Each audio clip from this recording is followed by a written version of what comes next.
Ladies and gentlemen, my name's Glenn Carlson. You're listening or perhaps watching the Dent Podcast. And in this conversation, I'm talking to Allan Dib. He's the creator and best-selling author of The One-Page Marketing Plan, which no doubt you've heard of, but it is unlikely you're going to have heard the stuff that we're going to go into in this conversation. For those of you that don't know, the One-Page Marketing Plan has become a global sensation. Allan sold over 500,000 books, still sells 10,000 a month every month, really consistently. He's impacted over 1 million businesses. This is a really incredible success story in terms of how essentially a frustrated IT worker goes on to build and sell to great businesses and then become a marketing consultant and accidentally just pops out a super successful book, framework, and methodology as well. If you're going to go through and listen to this, I recommend you first go and download the actual one-page marketing plan canvas.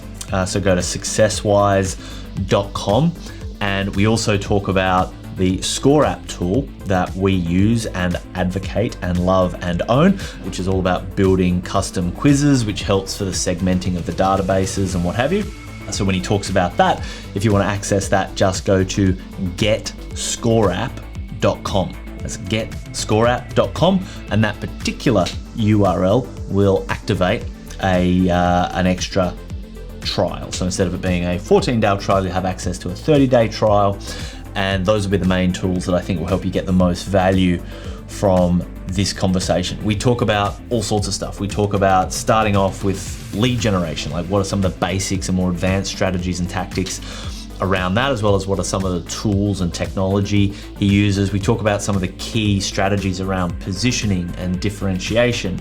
We then break down some of the specifics in terms of what exactly is in the one-page marketing plan as a canvas, which you'll be able to work along with and obviously dive deeper into through his book. So anyway, enough of me. I don't think Allan needs too much more of an introduction. Enjoy the conversation. Allan Dib, welcome to the Dent Podcast, mate. Finally, we make it happen. That's it. Pleasure to be on, Glenn. Mate, I'd love for those one or two people that might not already know of you, and specifically, of course, if they don't know you, I'm sure they've heard of the one-page marketing plan. Like, it is just, did you plan for or expect the success of the book? I mean, I'm sure obviously you always hope for it, but it's really like taken off, right? Yeah, look, I was a first-time author, so I really didn't know what to expect. I did know that the one-page marketing plan was a powerful hook because I'd used it in my speaking prior. I'd used it with clients. I could see that it had a very high conversion rate, and I could see that it's something that people wanted, which was the most important component to me.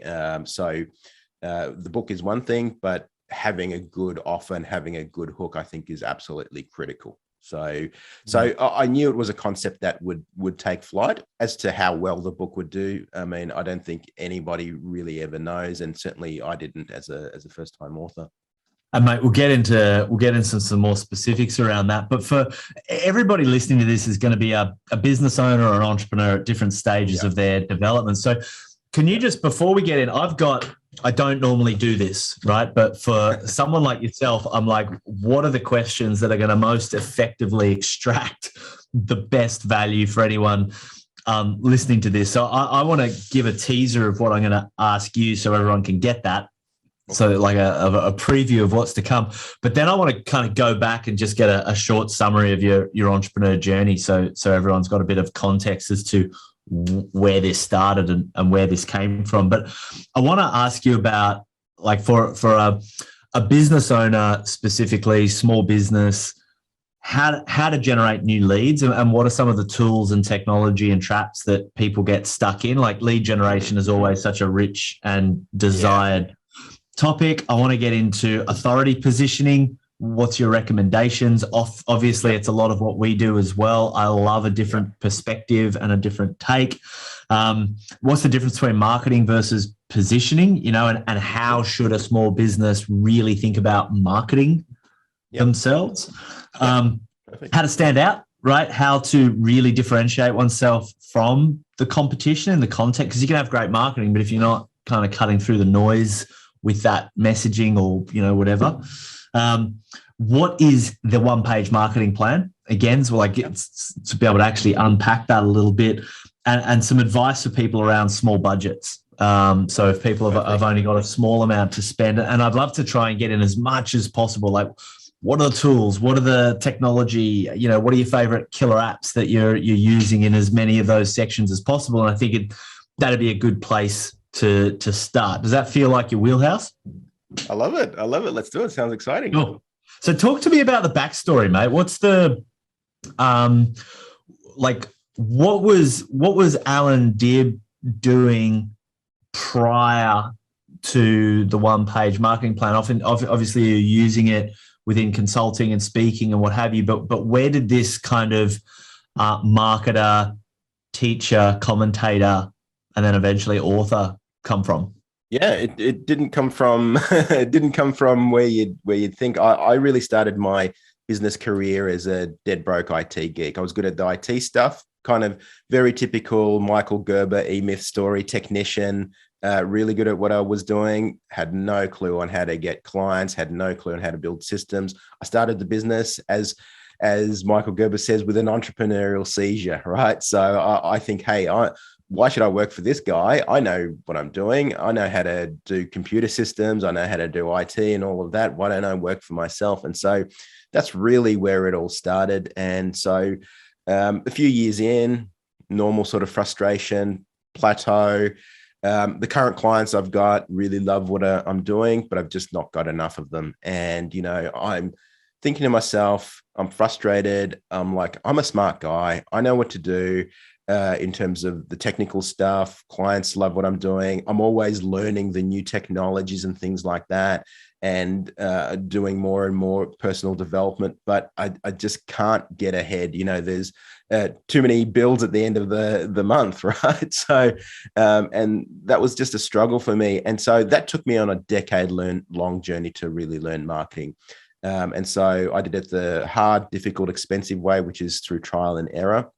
And so I went to every seminar, read every book, worked with different coaches, and I got little pieces from each thing. So I'd read a book, I'd get an idea. I'd go to a seminar, I'd get an idea. In fact, I attended several KPI seminars as well. And so I got really awesome nuggets. I wonder. So. It all makes sense now. The success. Exactly. And I don't say that to just blow smoke up your ass. Like, it really is true. I saw some amazing inspirational speakers, and I thought to myself, I want to get to the stage where I can one day earn a spot on that stage, or do as well as some of those people have done.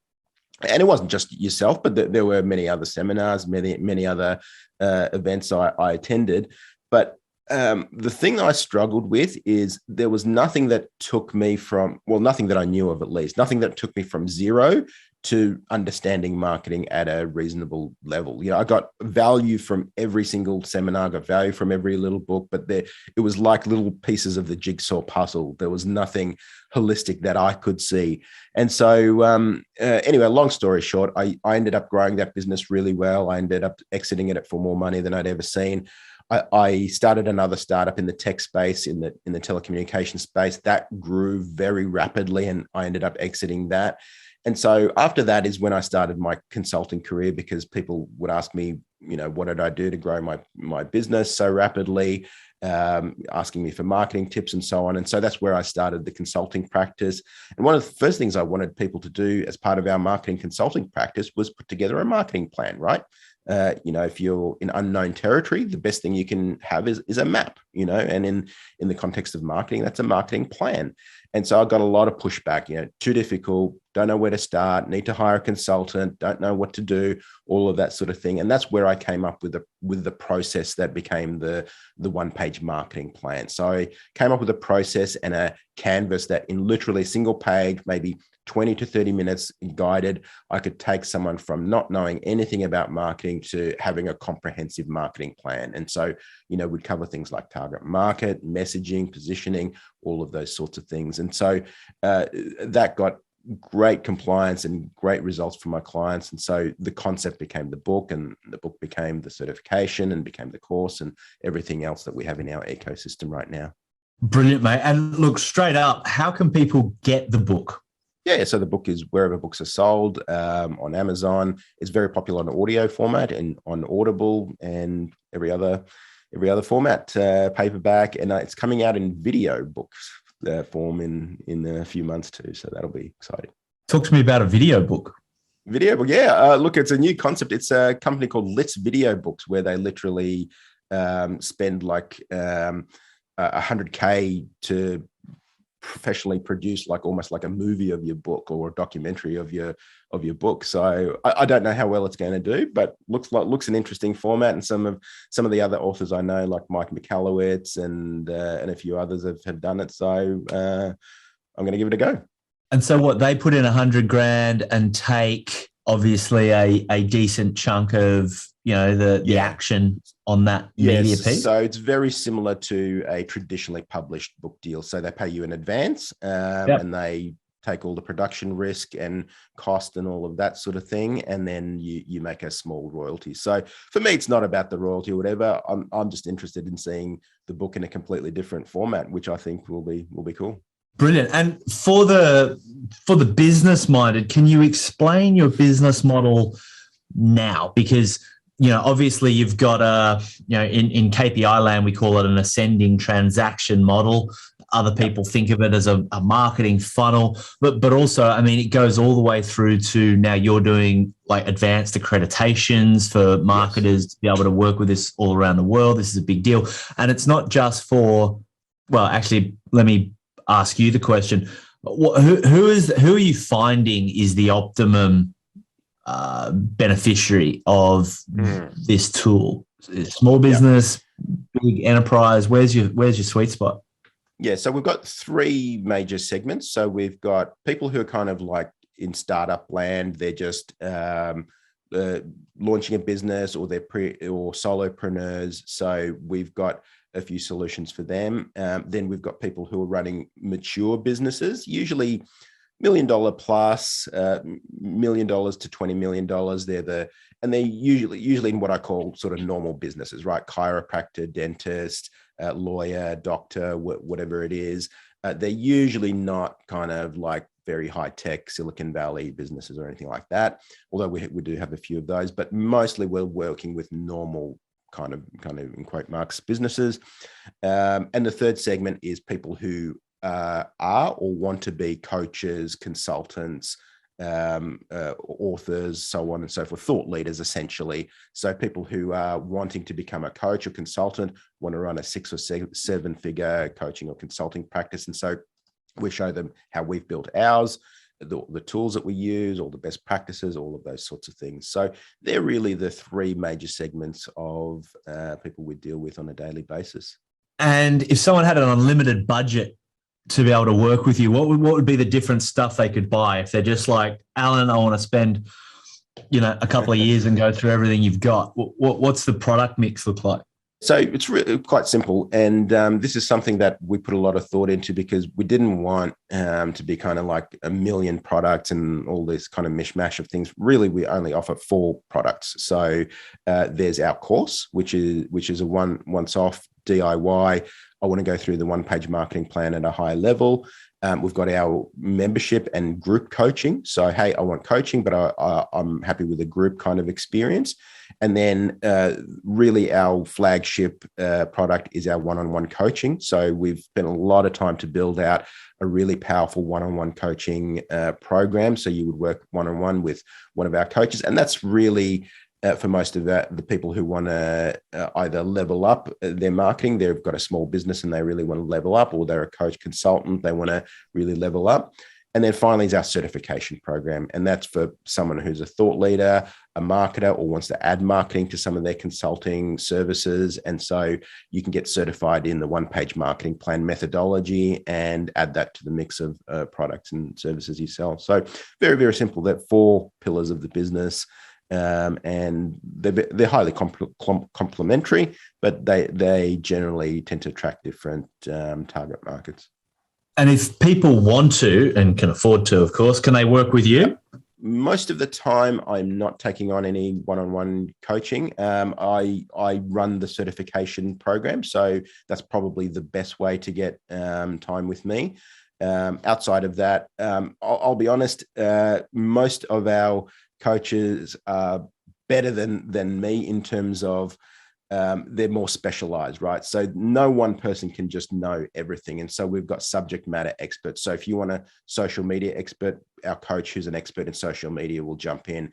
If you want someone who'll help you with hiring and team, we've got an expert at that. And, I know bits and pieces of all of those, but I'll never know it as deep a level as our subject matter experts. So for that reason, outside of, hey, I work with Allan Dib, there's really no good reason for someone to want to work exclusively with me. We've built it so that you get a better result from the team than just working with one person.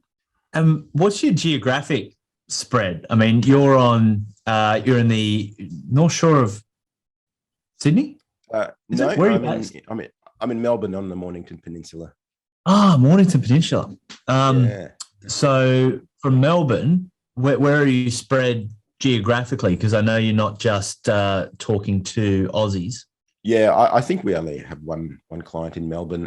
Most of our clients are US based, and most of our team are US based as well. So I would say 70% plus of our clients would be in the US, maybe 20% in Australia, and maybe the balance in the UK and elsewhere. So mostly we're US centric. So, and was that intentional, or did that organically just happen? No, it was intentional. So when I launched the book, I made it US. I won't say US centric, but we changed S's to Z's. We used gallons instead of liters in examples and things like that, because I know that market, for whatever reason, I don't know, culturally, is much more open to the stuff that we do in terms of wealth creation, in terms of being open to coaching, in terms of all of those things. I don't know, for whatever reason, people in Australia, from what I've seen, value that stuff less than people in the US. And so it's a bigger market, and it's a more open market from what I've seen. I could be wrong. That could be my biased opinion, but that's been my observation. And is there a reason you live about as far away from that market as you could get? Well, I long before COVID, I didn't see any reason whatsoever to have to live where you work, right? I wanted to live somewhere where people come for holidays, and I do, right? People come here, and it's funny to see on on Easter weekend or whatever, people at the bottom end of my street taking photos of the scenery and stuff like that. And you need to pinch yourself. And I never saw the need for physical offices, for having staff where you are. There's definitely pros and cons for sure. So having an office with all of your staff there's a few pros to that for sure, but I think the cons outweigh it. I've had businesses in the past where I've had physical offices and staff all coming in and stuff like that, and honestly, I hated it. So when I was building this business, I built it around my lifestyle. I said, where do I want to live?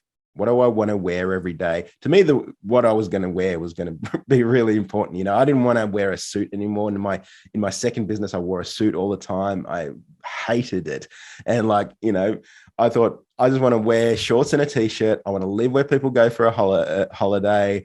And that doesn't need to be connected necessarily to where I get my revenue from. And that's turned out to be the case. You mentioned before COVID, that was your intention. Did COVID change that at all? I would imagine it just amplified it. No, it just amplified it. Yeah, for us, it was business as usual. Obviously, we made sure all our clients and all our staff were all okay. Everybody was set and had supplies and everything like that. And but other than that, for us, it was business as usual, and we grew through COVID, and we continue to grow. But we were set up as a remote first, virtual first business long before it was a thing.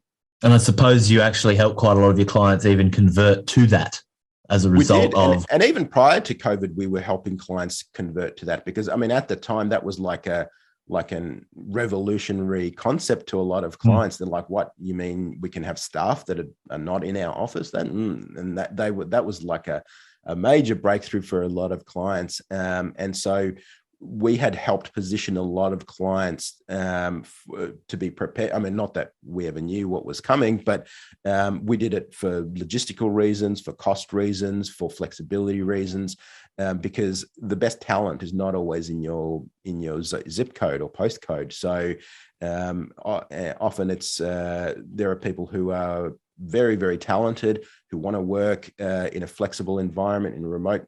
Often we find people who maybe moms who maybe have time in the middle of the day, but they've dropped their kids off at school. They don't really want to be commuting, going to an office and all of that. But a lot of them are very highly skilled. They've worked, maybe very well educated, worked in a corporate environment before or whatever else. And so for them, the ability to work remotely and work virtually was a very compelling one.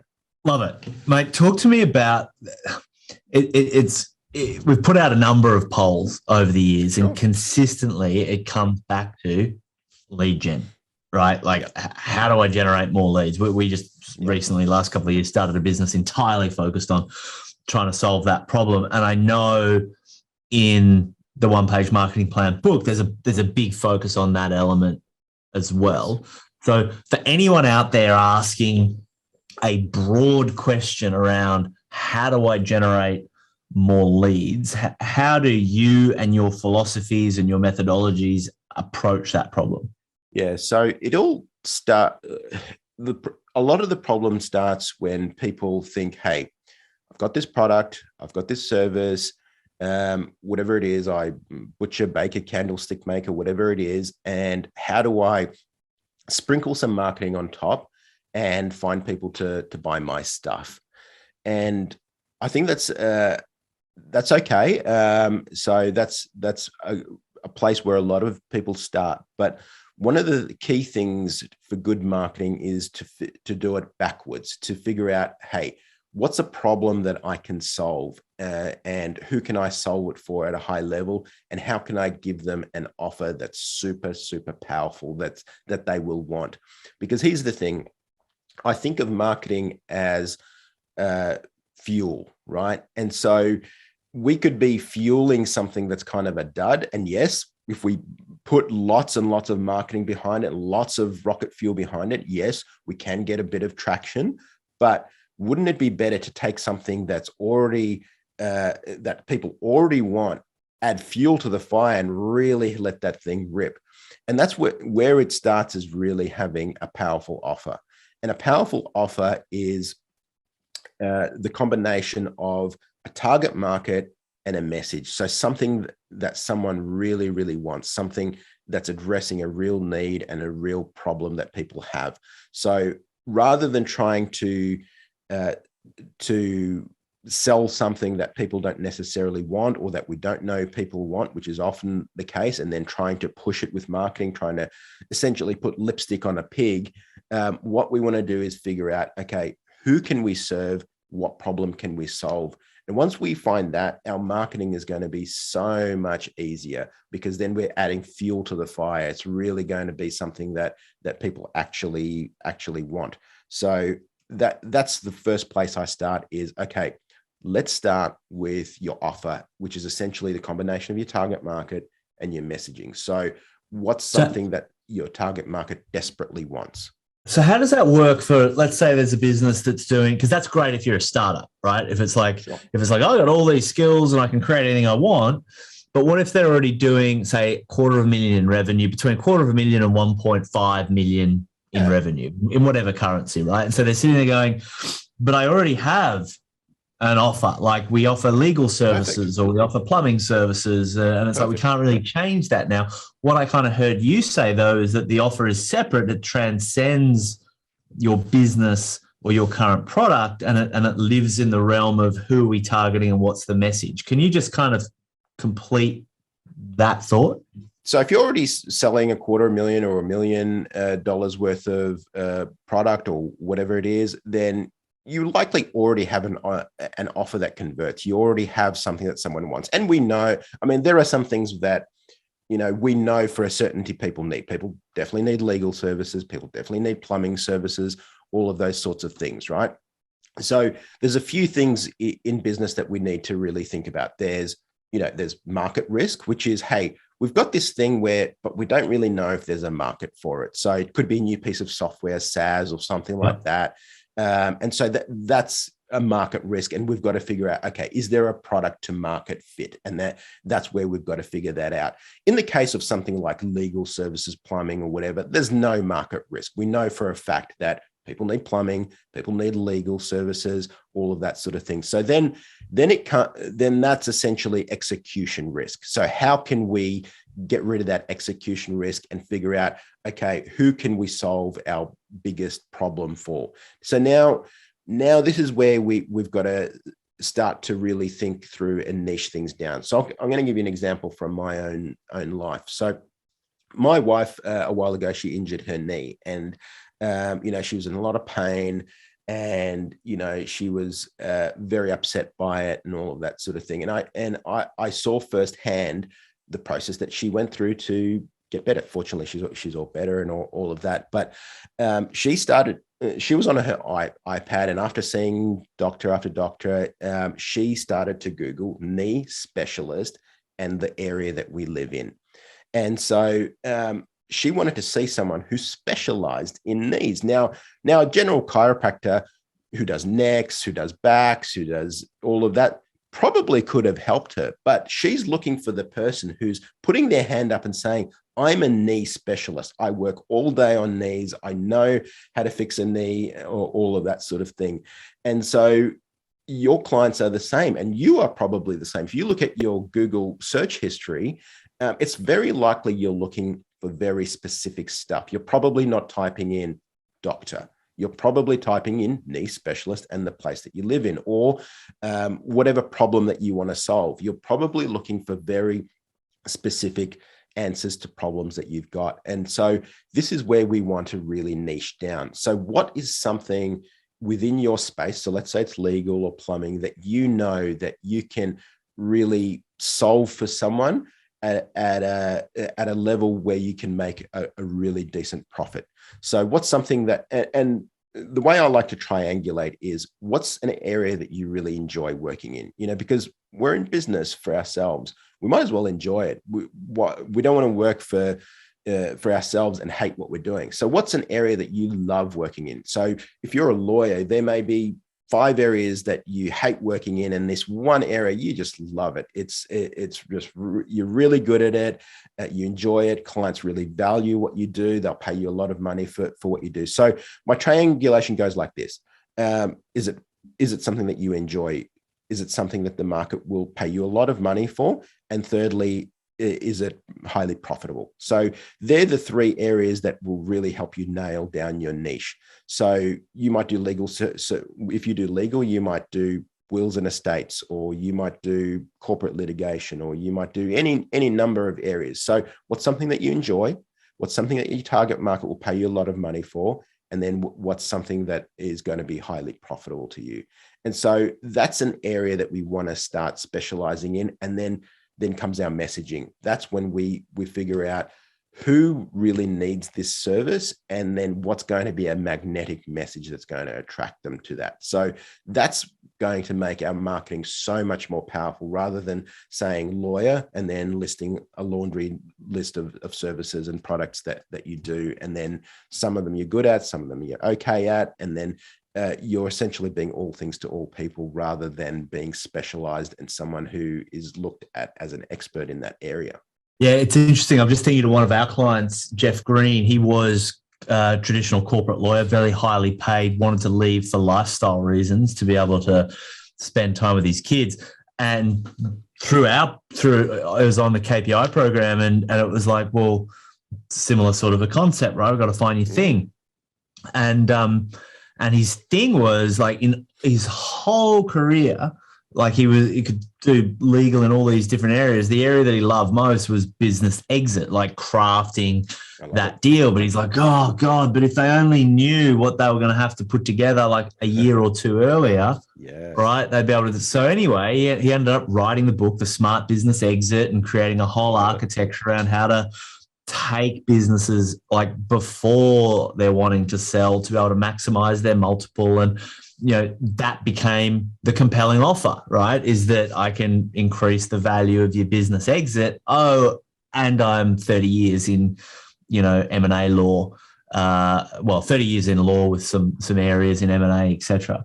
And just that specialty just turned it all on. I love it. And, one of the things that I've been so fascinated by is the depth that you can go into some of these niches. A lot of people think, especially now with the internet, and we've got billions of people online, you can be so finely specialized and still have more than enough business for the rest of your life. And so people feel like when they niche down or specialize, they're actually reducing their target market. In fact, what you want to be in is a niche that's an inch wide and a mile deep. And, I've just been blown away by some of the subcultures that are out there and some of the niches that are out there. So I'll give you a few examples. There's, I came across a guy on Instagram. He calls himself Knees Over Toes Guy. Essentially, he's a fitness trainer who just helps you, strengthen your knees, right? Which is a massive problem for a lot of people. This dude makes millions of dollars in his program. He sells like a membership program that basically helps you strengthen your knees. Now, if you've got knee problems, this guy's your guy, right? There's another girl on TikTok I saw. And by the way, Andy was just on Joe Rogan, right? There you go. Yeah, there you go. Proper popped into the mainstream. Insane. There's a girl I saw on TikTok. She calls herself Miss Excel, and she just gives Excel tips. Teaches you how to do whatever pivot tables. She does a little dance or whatever. She does over $1 million a year in Microsoft course sales, and now Microsoft's sponsoring her, bringing her to events and all of that sort of stuff. And she used to be some kind of management consultant, worked at, I don't know, McKinsey or whatever, and hated it. And now she just dances on TikTok, show you how to do a pivot table or whatever, and kills it. There's another guy I saw who has a blog, and he's like a real pen geek. He's into pens, right? He reviews the latest pens. There's a million different pens, and he has affiliate links. Again, he makes an incredible living from that. So it's highly likely, no matter how specialized or how geeky you are in a particular subculture, there's enough people out there that will pay you to do what you want, to pay you to do what you do, that you can make a really good living out of it. And so the internet's just opened up this opportunity to really operate in this long tail, which I find super exciting.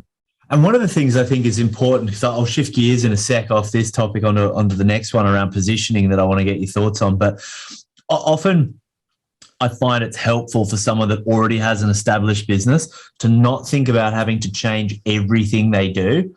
And it's just run a short campaign, run a niched campaign with a particular offering of a particular component of a product or a service. You don't need to throw the baby out with the bathwater, right? You can just test a particular element. Absolutely. So, and just do what's already working. And you may already have that product or service that, and it's likely that you already have some of those deals that, man, that was a profitable deal. I really enjoyed working with that client, and they really they got a great result as well. So doubling down on those can be super, super powerful. That's how we started KPI, by the way. So our previous business, Triumph and Events, we used to promote authors and speakers and business gurus and what have you. And our job was to put bums on seats, and we'd take a clip of the ticket.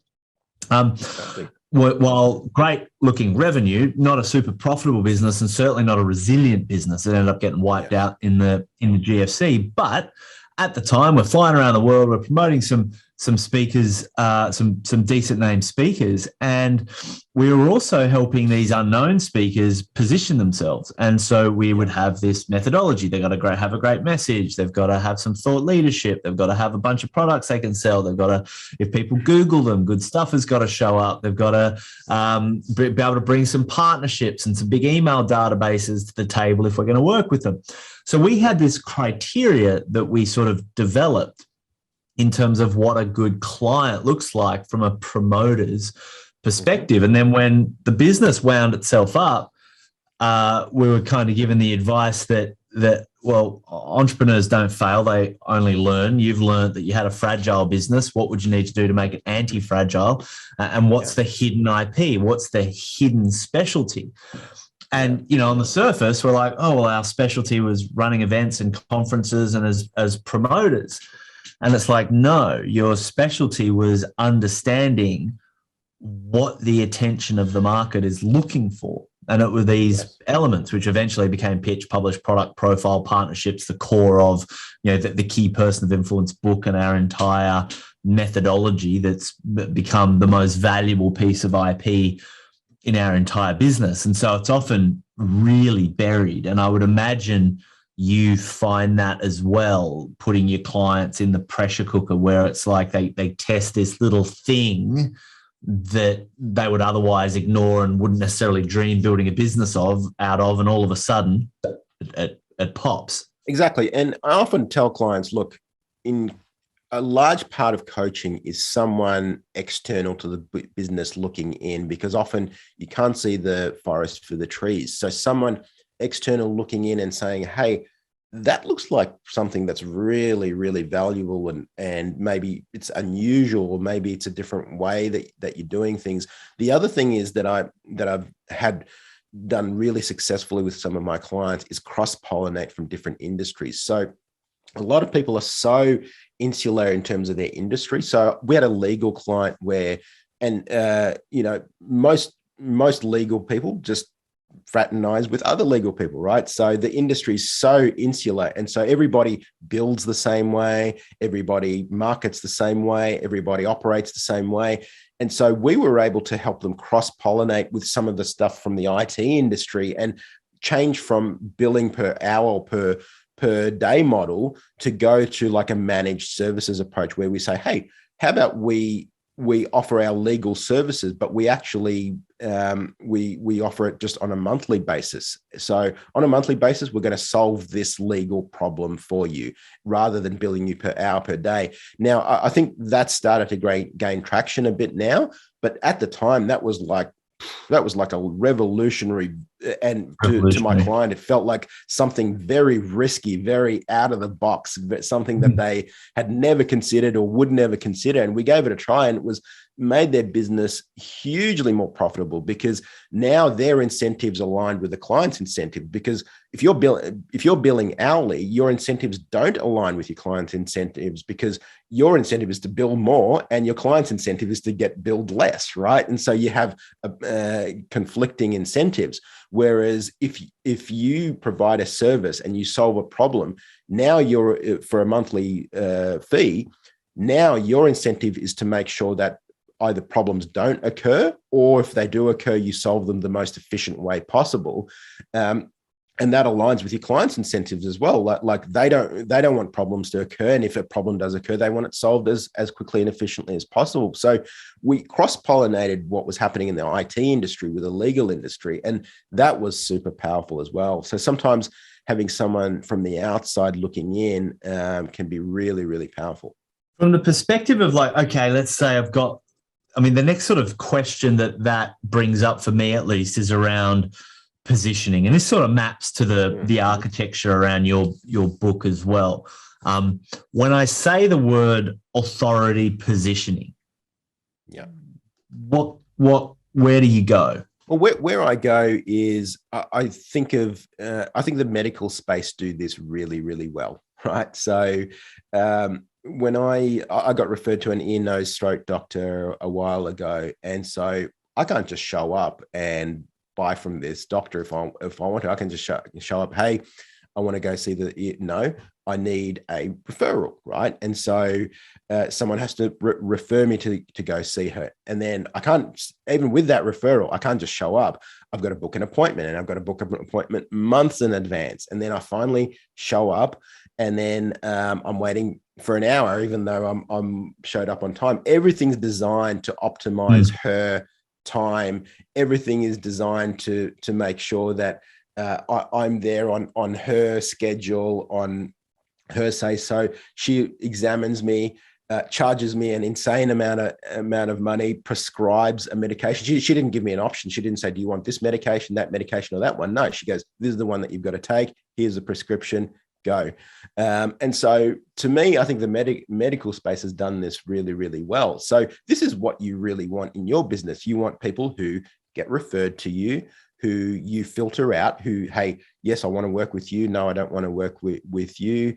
And who see you as an authority, right? So I didn't see her as trying to sell me a particular medication or sell me a particular treatment.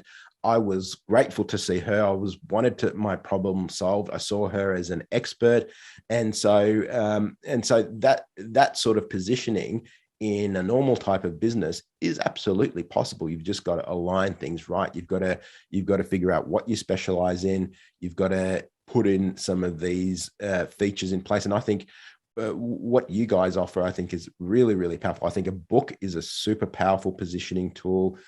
So if we go back to the doctor example, so you walk into the doctor's office, and what's plastered on the wall? Their degree, their whatever, they're from whatever prestigious medical school. So they're using these positioning tools to show you that they're an expert. You're waiting in their waiting room. You're getting referred to them. All of those sorts of things. So how can we replicate that for normal type of businesses? And so I think that's a key part of what positioning is and how to do it. And so what are some of the tactics? You mentioned a book, but because what you've referred to is obviously a good example that requires, it's almost like the institutional approval of these, institutional hierarchies to be able to say you are worthy, if that makes sense, as opposed to, you didn't have to ask anyone permission to write the book example. What are some other examples? And by the way, do you see, because, people have been talking about writing books, and like we have, and, we own 2 book publishing companies now. And so it's a big part of what we do. But I often get the question, like, is that getting old? Like, it seems like lots of people are writing books now, etc. What's your take and position on that? I think it's more important than ever. Lots of people writing books, but I think I saw a stat something like the other day, and you would have something much more accurate, but it said something like 1/3 of people want to write a book, and 0.3% of people ever write a book. So it's something like a tiny fraction of people who say they want to write a book ever actually do. And so that's still a big barrier to entry. And when I look at what's involved in writing a book, it's hard, right? It really is, like, especially when you're coming up with the concept, you're coming up with the outline, you've got to do the actual writing, the editing, the publishing, all of that. It's still there's still big barriers to entry, even if you self-publish, let alone if you get traditionally published or professionally published or whatever. So even though more and more people are doing it, I think there's still a big barrier to entry, and it's such a powerful positioning tool. I'll give you a story from my own life. Back in the day, and I don't do this anymore because I just didn't enjoy working with that segment of the target market. But I used to do some corporate consulting, and so I remember going into a pitch meeting where basically they were interviewing some of the different marketing consultants, and I walk in there, and their CMO, their CEO, and their COO all have copies of my book on their desk, and their CMO asks me to autograph her copy of the book. And I thought, this is the nuclear weapon of business cards, And I thought, the next guy's going to walk in with some flimsy business card or in a brochure or something like that. And, there's no hope. And of course, I got that consulting gig, and it was a multi-6-figure consulting agreement. But to me, that was an example of how powerful a book is as a positioning tool. And I really call it the nuclear weapon of business cards. I think it's super, super powerful. Now, outside of a book, there are other tools that you can use in terms of positioning, and I'll talk a little bit about some of those. But that experience to me really highlighted how important it is having a book. And I think we're just conditioned from the time that we're very small to respect books. Like, it almost feels like a sin to throw out a book. Like, you give someone a business card, they'll toss it in the bin as soon as they get home. You give them a book, that's probably going to stay on their bookshelf for the next decade. So I think from that perspective, it's super powerful. That's really interesting. I'd never considered the concept that no one's going to throw a book out no matter what. And I thought it was just me, right? Because obviously I get sent a lot of books when our clients write books. I tend to get a copy, and that's lovely, and I cherish them and I keep them. But I realized that for everybody else, it's the same. They might not necessarily cherish it in the same way that I would because of my involvement in helping make it happen. But no one's going to throw it out. It really is like sacrilege, right? It really is. I mean, we're conditioned from early on that a book is not something you throw out. Okay, mate, you might keep it, you might give it to somebody, whatever. But like, I remember when I was moving house, and I was moving a lot of my books to digital and Kindle and all of that, and I had a stack of books, and I was going to throw them out. I just felt too guilty. I just couldn't do it. I went and gave them to the Salvation Army, but like, I just couldn't bear to throw them in the bin, even though I had no use for them. So how do you think about positioning versus marketing, and does that versus really belong in there, or are they just different parts of the puzzle? No, I see positioning as a subset of marketing. So to define marketing, and I do that in my book. Like I said, I wrote the book I wish I had when I was first learning marketing. And one of the things that I do in the book is I define marketing, and I can read the little definition. It's a couple of paragraphs long, just to give you the sense of it. So this is straight out of my book. It says, if the circus is coming to town and you paint a sign saying circus coming to the showground Saturday, that's advertising. If you put the sign on the back of an elephant and walk it into town, that's promotion. If the elephant walks through the mayor's flower bed and the local newspaper writes a story about it, that's publicity. And if you get the mayor to laugh about it, that's public relations. If the town citizens go to the circus, you show them the many entertainment booths, explain how much fun they'll have spending money at the booths, answer their questions, and ultimately they spend a lot at the circus, that's sales. And if you plan the whole thing, that's marketing. So really, marketing is the strategy for getting your ideal target to know you, like you, and trust you enough to become a customer. Now, positioning is a key part of that, right? So, and positioning is going to make this process so much easier for you. So if you have to convince somebody that they should buy from you, and it's an uphill battle, it's going to be a much harder lift. I'll give you an example. So if someone knocks on your door and you open the front door, it's dinner time, and it's someone cold calling, selling you some crap that you're not interested in, have no idea who they are, where they came from, whatever. That's really poor positioning. That's just, and you'll likely, turn them away, say, look, I'm in the middle of dinner. Thank you. No, thanks, but no thanks.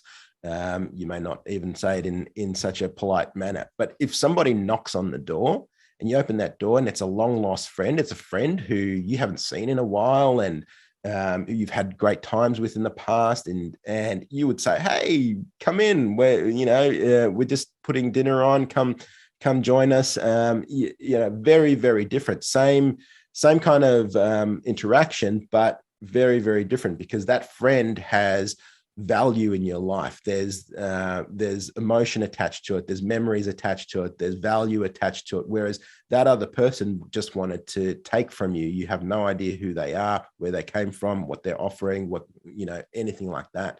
So it's kind of the pest versus the welcome guest.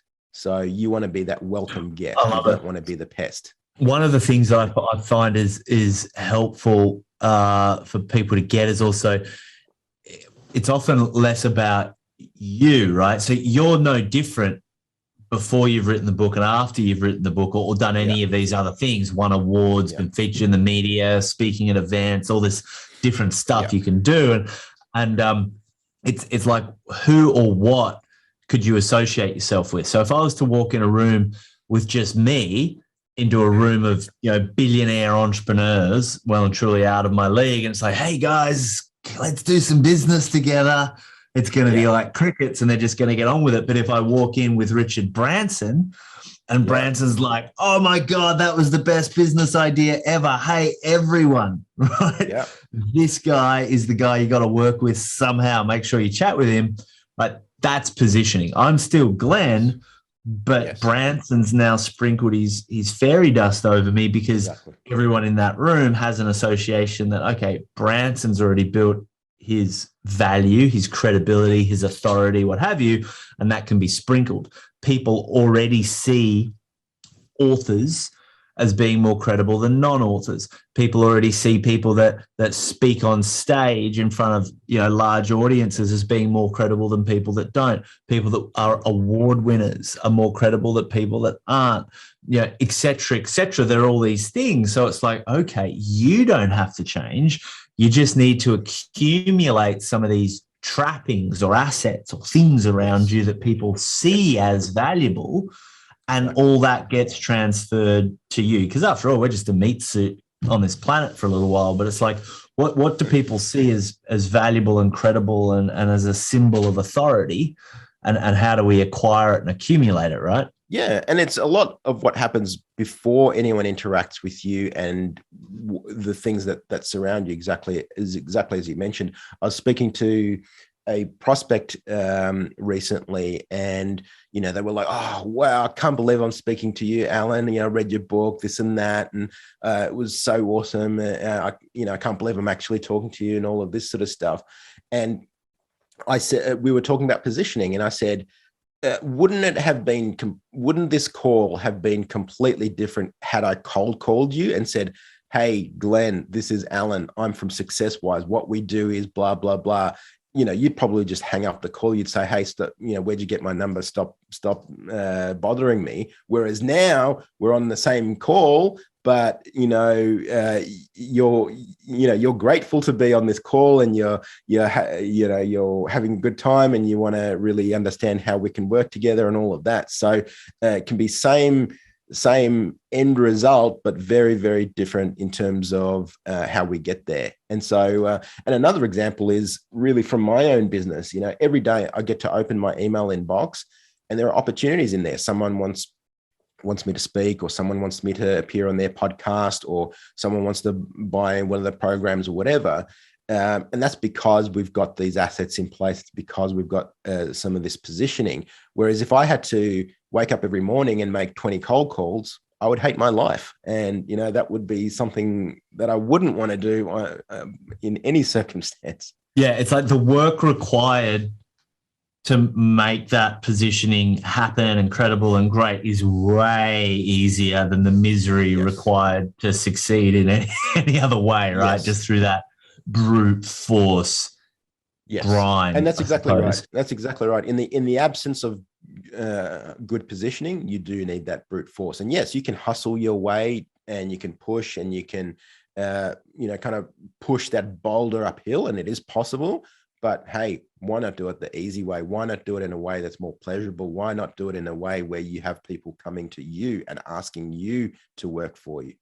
It's really like the light brushstrokes, right? It's how can we paint the picture with really light brushstrokes, right? What are the minimum number of strokes we need to kind of create a Picasso type of a deal?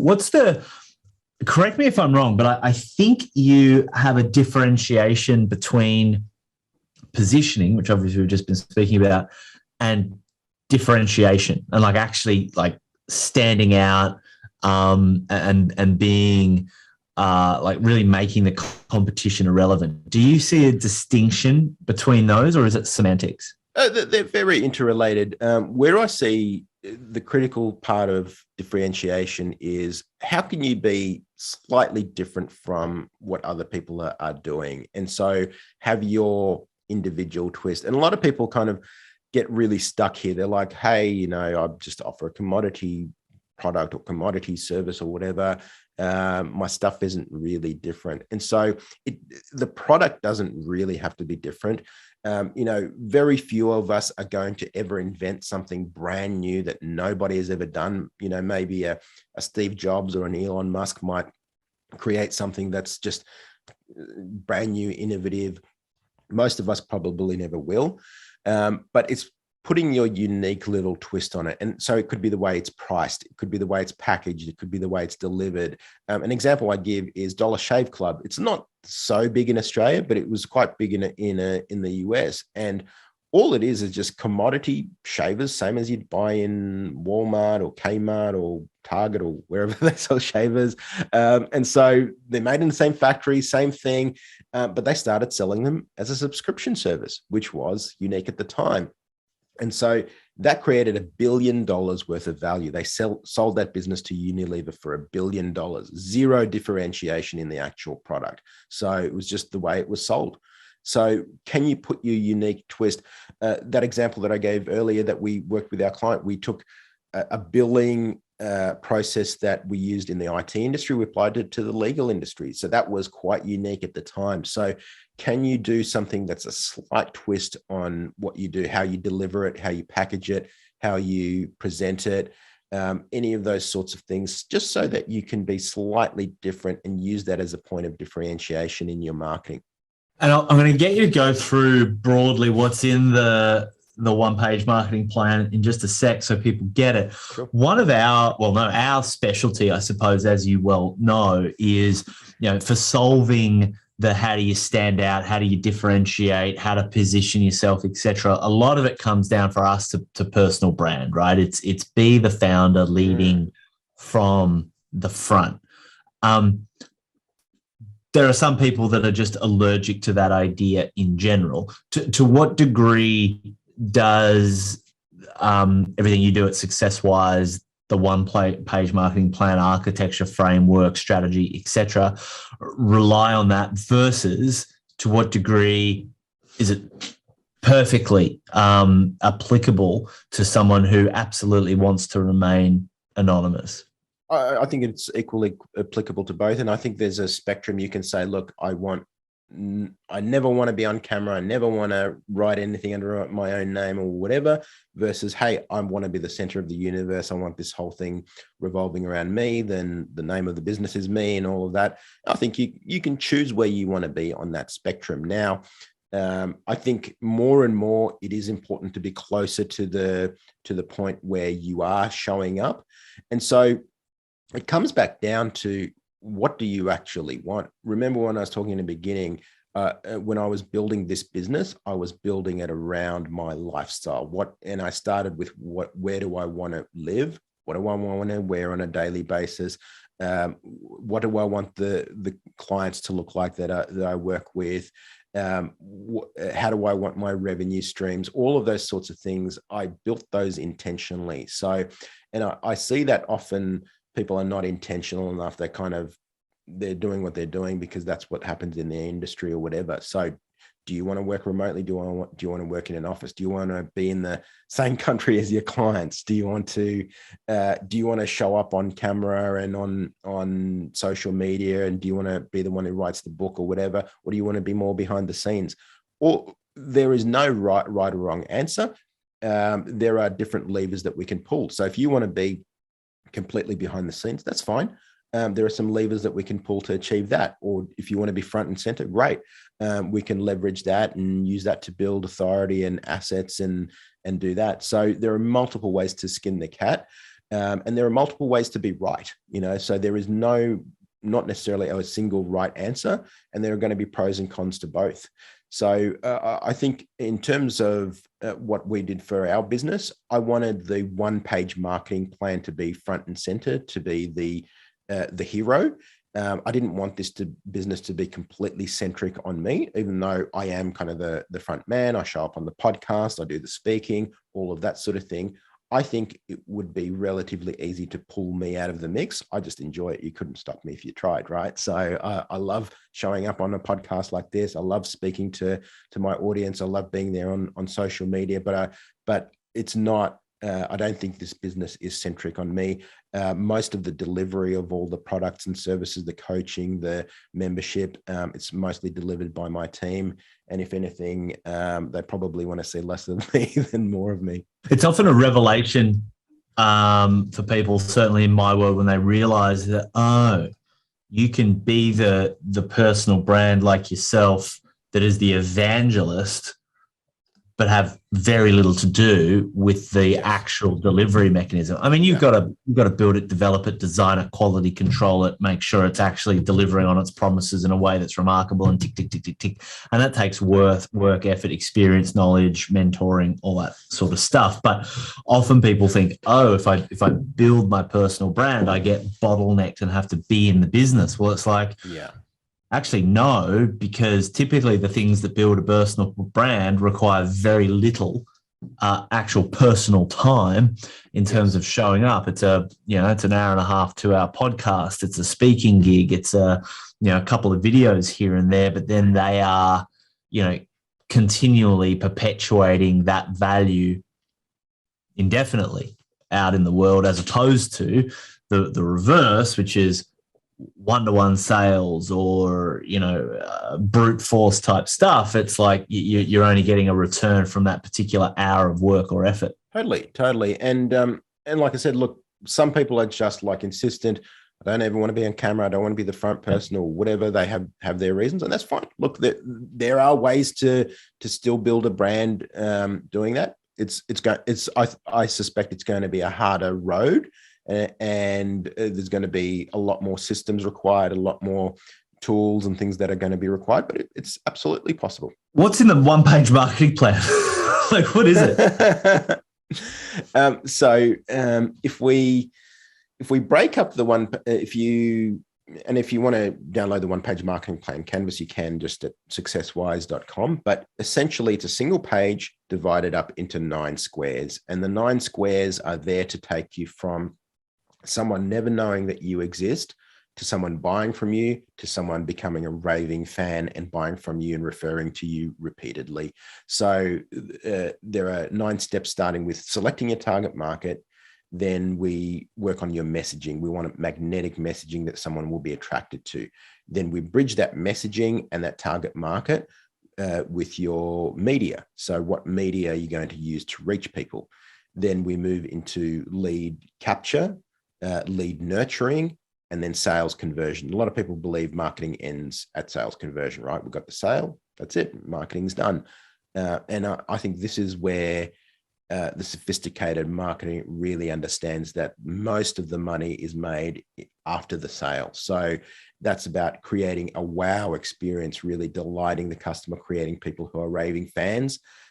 Ascension, what you mentioned earlier. So how do we take someone from just, hey, they bought our Kindle book for $2.99 to now they're in our high ticket coaching program or whatever it is, or whatever's relevant in your business, in your industry. And then finally, how do we create that referral engine where people are referring new leads to you, referring people, and you're doing this intentionally. And so the step 9 of the one-page marketing plan is called orchestrating and stimulating referrals, because it's an active process. It's not a passive thing that we just hope for. A lot of people hope and pray for referrals, and hope is not a great marketing strategy. So we go all the way from someone not knowing that you exist, to knowing you, to liking you, to trusting you, to buying from you, and then buying more from you and referring people to you as well. So it's designed to take you from zero to hero when it comes to marketing.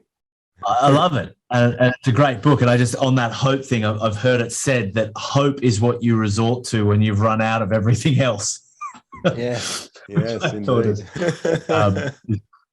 is quite apt. So where do they get that plan? So the plan is at successwise.com. You can just download the one-page marketing plan canvas completely free. You don't even have to buy the book if you don't want, but the book will take you and guide you through step by step. And of course, we've got as I mentioned earlier, courses and things like that can really help you accelerate that process as well.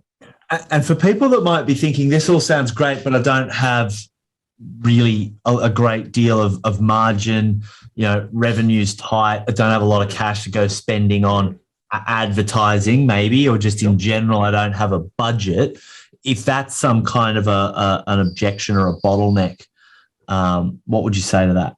You don't have to spend much more. It's often just about getting a better result from what you're already doing. And it's not necessarily even advertising. It may be just doing, if you can improve your positioning and close a little bit better, or if you can improve your pricing and charge a bit more and make more profit to the bottom line.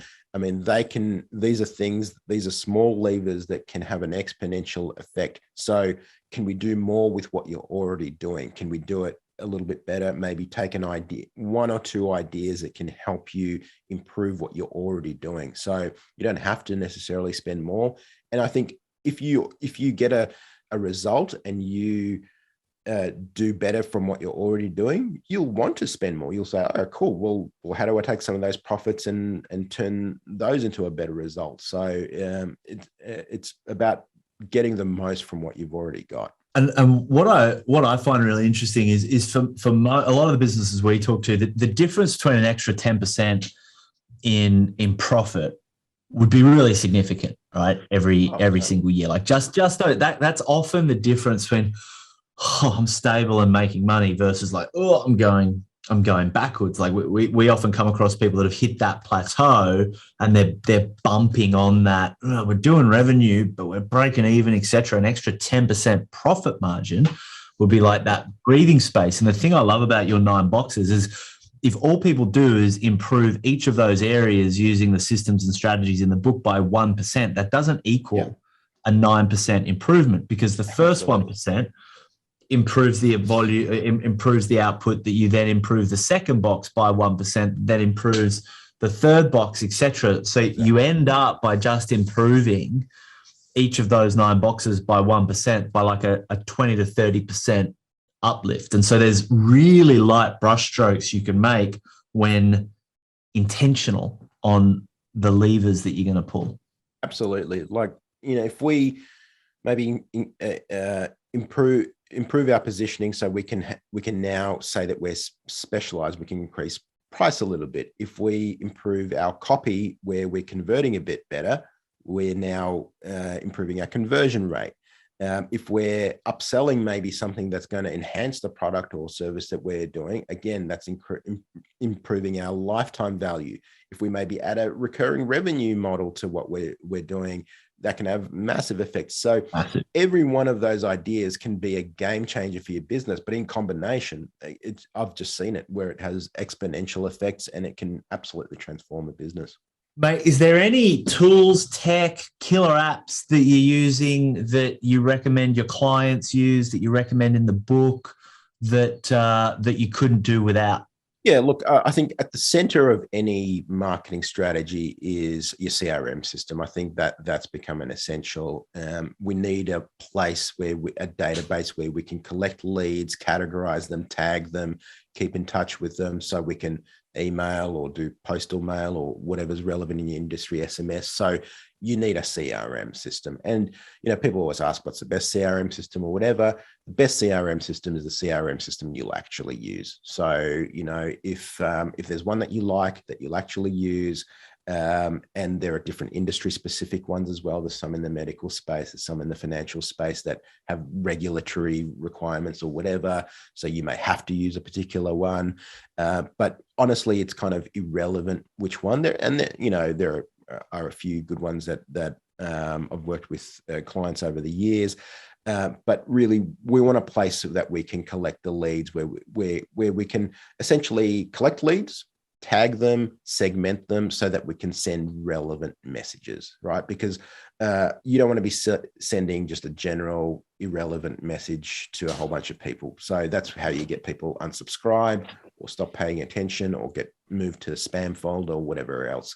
So if we've got people who put their hand up and said, look, I'm interested in this, we want to make sure that they're tagged appropriately in your CRM system and that they're getting messages related to that area that they've indicated interest in. So earlier I mentioned we're working with mainly 3 different segments. We work with startups, we work with people who want to be coaches, consultants, all of those sorts of things. And then we work with more mature businesses. So we tag those appropriately in our CRM system.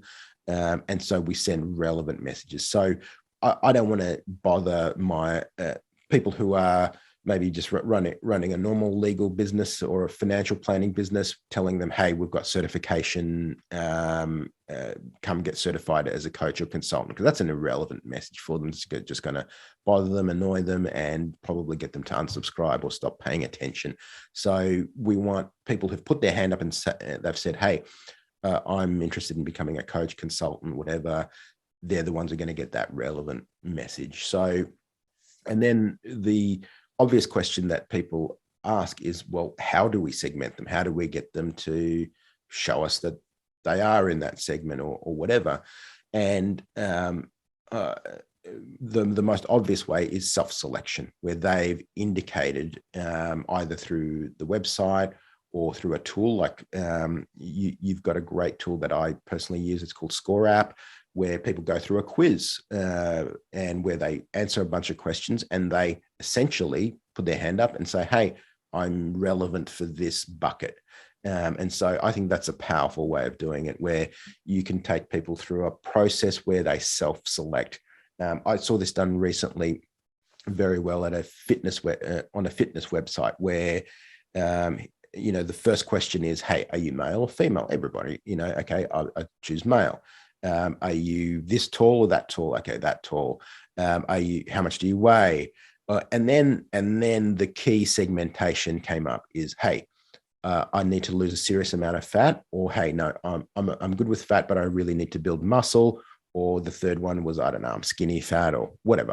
I don't know whatever it is. You choose the right one, and then the relevant video plays, and you're segmented in their CRM. So now, if I've chosen, hey, I need to build muscle, all the emails I'm going to get are going to be about, okay, this is how you're going to build muscle. This is how you're going to gain weight and, lean muscle mass and all of that sort of thing. So they're not talking about, hey, you need to lose weight or whatever. So, that's the best way that I've found is getting people to self-select, to say, I am this person, and they can either do that directly. So you can do that easily through your website. You can say, hey, I'm a CEO or I'm a CTO or I'm a whatever. Or you can do that a little bit indirectly through a quiz tool by some of the answers that people give as a result. How have you been finding the Score app? How have you used it? I love it. Like I've mentioned to you previously, it's, I see the credit card bill for all the different tools we use, and there's a ton of tools that we use. And I'm sometimes like, I don't know, I'm not sure about that tool. I'll probably cancel or whatever. Score App would be one of the last ones I would ever cancel because it gives our team such powerful insights as to what to do with a lead, because we get a lot of lead flow. So we get hundreds and hundreds of leads coming through every week. And so one of the biggest problems we have is, who do we spend time with a phone call with, or inviting to a discovery call, or moving to that next step? And then who do we just send to more of an automated flow, and who's relevant for certification versus who's relevant for coaching versus who's relevant for do-it-yourself course and all of that. So it really helps us segment our database, and it helps our sales team figure out, okay, this person looks very, very similar to one of our ideal clients who's perfect for coaching. So why don't we reach out to them and offer them a discovery call? So I think it's a really, really powerful tool from that perspective. And what I love is that it integrates with our CRM system, so that we can now tag them in our CRM system. So even beyond what the sales team are doing, we know that in the future that they're going to get relevant messages based on the responses that they've given. So I think it's a super powerful tool. I'd recommend anybody use it. I love that you're digging it. Up on that list of apps and plugins and all that sort of stuff that you're paying a subscription for, what else would be up the top of the list? Obviously, you've got CRM, closely followed by scoreapp.com. Yes, absolutely. What, by the way, if anyone's listening and wants a trial of that software, just send me a DM, find me on Instagram, find me on Facebook, and say, Glenn was just listening to Allan Dib, good looking bastard in Melbourne. Would love a trial, and I'll extend you from a normal 2-week trial that we do to a 30-day trial, and there's a whole sequence will take you through generating your first 30 leads in 30 days, which should well and truly pay for the next couple of years of using ScoreApp. But what else would be up the top of that list? Yeah, at the top of that list is help desk software that we use. So we use one called Help Scout. It's very conversational, and I often talk to clients about conversations. Are these the ones that pop up in the side of a website, like in the bottom corner? It's like, hey, we're here, we're live. It can do that, but we don't use it that way. We use it more in terms of someone logging a ticket, right? And very often someone will maybe send a request through the web. It basically sucks in any of the data that people put in through the contact form. So it could be someone who's got a problem, someone who's got a question, someone who's whatever. And so it's essentially help desk software. But I like that it's conversational, and more importantly is how we use it. So I often talk about conversational sales. So if you sell anything of reasonable value, and most of us here do, someone's going to have a conversation with someone about buying it. And so having a back and forth, an easy way for someone to have a back and forth conversation about what it is that they're inquiring about or whatever, and a way to track that, also plug that into your CRM as well, is super powerful. So we use Help Scout for that. So that's something that we use a lot of. We also use Zapier. It's good glue. Like, it's a good way to really plug into the many different tools, sometimes that they don't integrate with each other or whatever natively. So we can pull data from one place to another. The other tool that I really love, they've done an amazing job, and it's a one-off purchase. I mean, I've got no affiliation with them, but they could easily turn it into a subscription, is ThriveCart, which is our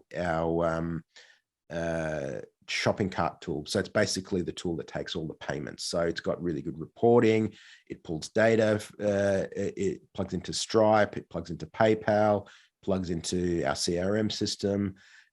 So you can set up, order bumps and add-ons and coupons and everything like that. So that's a really good tool that we use, and is quite powerful. So quite cool. I know.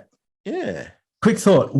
Because what you've just gone through there is where I think blows most people's minds, is and it's your wheelhouse. Like, you are the ex-tech guy, right? So connecting all that stuff together is home base for you, right? But for everybody else, myself included, it's like,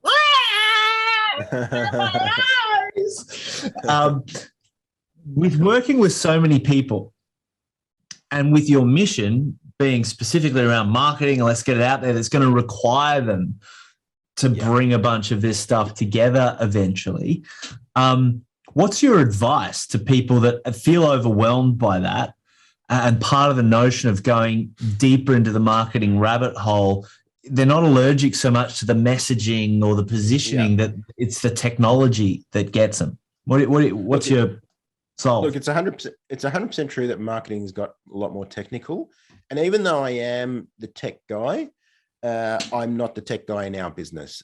So I understand it, and it's a superpower to know tech, I think, which is important. So I can understand, the difference between this or that or whatever. But what I'll say is, I'm not the tech guy in our business. I don't want to be doing whatever Zapier scripts and plugins and all of that sort of stuff. That's not the best use of my time. There are a ton of very smart people out there that can do that stuff for you, and can do that for you easily and cheaply. So there are people on Upwork. There are people on different platforms, and there now a lot of the tools have gotten so much easier to use. I mean, I remember when I was first starting in this space, I mean, just figuring out how to take payments was like a nightmare. And you had to deal with banks, and you had to deal with back-end software and everything like that. Now you get a tool like Thrivecart, you can be up and running in 5 minutes with something like Stripe and Thrivecart or Samcart or any number of similar tools that are out there. So number one, the tools have gotten so much better and easier to use. Number two is there are tons of people out there who are smart at this stuff, who can just do it for you. Don't screw around with something that is not an area of an expertise for you. Just get someone else to do it. I know what I'm doing, and I still get other people to do it just because it's not a good use of my time. So that's what I would say to that. Perfect, mate. And in terms of what you would say to that, if you had a captive audience of 10 million business owners around the world, and you had 60 seconds to share a message with them. Yep. Right. Like real deal. Like Zuckerberg says to you, I'm gonna give you the attention of 10 million entrepreneurs, full attention for 60 seconds. But you're live in 15 seconds, and you're like, yeah, all right, bring it on. So we're counting down. You're about to go live, right? What's your message? What's the thing that you really want to get to? I'm sure it's not the tools and technology kind of embedded in the marketing mix. Like, you've got 60 seconds. What would you say? I don't even need the full 60 seconds, right? So here's the thing. No one knows how good your product or service is. People before they buy from you, they only know how good your marketing is, right? So the best marketer wins every time. And, you may not like this, but that's the reality, right? So business and life, unfortunately, is not a meritocracy. I wish it was, but it's just not. And so what we know is that the best marketer wins every time. And so your job is to become the best marketer in your niche or your industry. That's really how you're going to win at this game. Ladies and gentlemen, Allan Dib, one more time, mate. If people want to connect with you, engage with you, hire you as a speaker, get you on if they've got a kick-ass podcast, get your book. Like, what's the best next, or do your accreditation? What's the best next step for people? Yeah, so it's all at successwise.com. That's our website. You can download the canvas. The book is available where books are sold. As I mentioned, it's strong on Audible, Kindle, paperback, all the rest of it, soon to be on video book. I'd love for you to enter the conversation, join our list, see how we're doing it. Legend, mate. Stick around for a sec. But ladies and gentlemen, everybody else, I hope you've got great value. If so, jump on the socials, jump on Instagram, Facebook, LinkedIn, etc. And again, DM me if you want access to an extended free trial of scoreapp.com. This has been an awesome chat, mate. I really appreciate it. But for everybody out there, all you've got to do if you want to crush the game of business and life, from my experience at least, is be brave, have fun. Let's go make a dent in the universe. Thanks, Allan. I love it. Thanks, Glenn. Well, ladies and gentlemen, I hope you enjoyed that conversation with Allan Dib. One more time, check out Successwise.com to download the canvas and get access to all the other goodies. And check out GetScoreApp.com to be able to get an extended 30-day free trial of the quiz building software that we spoke about in the podcast. My name's Glenn Carlson. Once again, be brave, have fun, and let's go make a dent in the universe.